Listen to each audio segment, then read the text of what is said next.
Hi, I'm Phil Bedford and welcome to the Rebel Networker.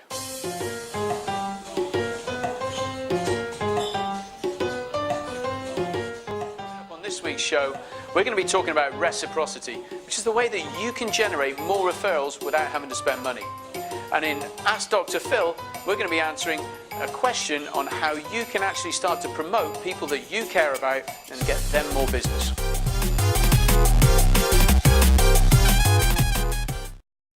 A lot of people say to me, Phil, one of the challenges I get is if I'm looking to get referrals from people, they're expecting commission. Now, while that can be one way of doing business, it's not necessarily the best. There are other ways that we can motivate people to want to work with us that are often much more productive and longer lasting for relationships. When we talk about reciprocity, just imagine for 1 minute that a very good friend of yours has invited you to their house for a meal. So you go round, and assuming of course it's a nice meal, we have a lovely meal. At the end of that meal, you walk away, and what are you thinking? Well, there's every chance you're thinking, now I need to invite them to my house. But what if they invite you again and you still haven't invited them? What do you start to think? Deep down inside us as human beings, we're starting to think, I need to do something for this person. So what if that was business? What if somebody was giving you business on a regular, consistent basis? You would start to think, what do I need to do for this person? As fundamental human beings, we need to make that equilibrium. That is givers gain or reciprocity. But it doesn't have to be just business we're handing back. There are other things we can do for each other. We actually recognise 16 relationship builders in the Referral Institute, and a couple of those are here. So I'm going to give you some tips now on what else you could be doing to compel people to want to help you.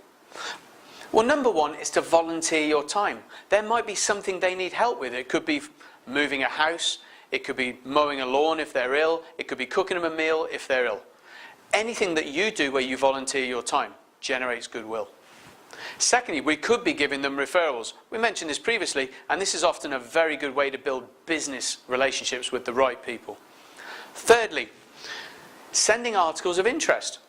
Information can be king in business, and if we can send the right piece of information to one of our referral sources or people in our network, that could be key to them. This helps them generate goodwill on our behalf.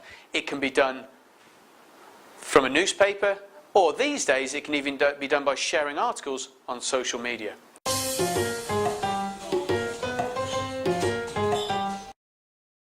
On this week's Ask Dr. Phil, I've had a message from Christina in Germany, who's in marketing.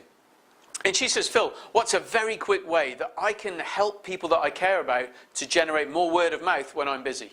Well, Christina, one good way would actually be to carry their roll-up banners or some of their marketing material when you're going to events. If you're presenting, or even if you're just going to networking, perhaps you could take their material and also distribute that for them. So that's this week's show. And remember, you can send your questions in to phil@thereferralinstitute-me.com, and if your question's answered on Ask Dr. Phil, then you'll get a free Platinum Rule assessment that will help you look at your behavioural style and maximise your time while networking.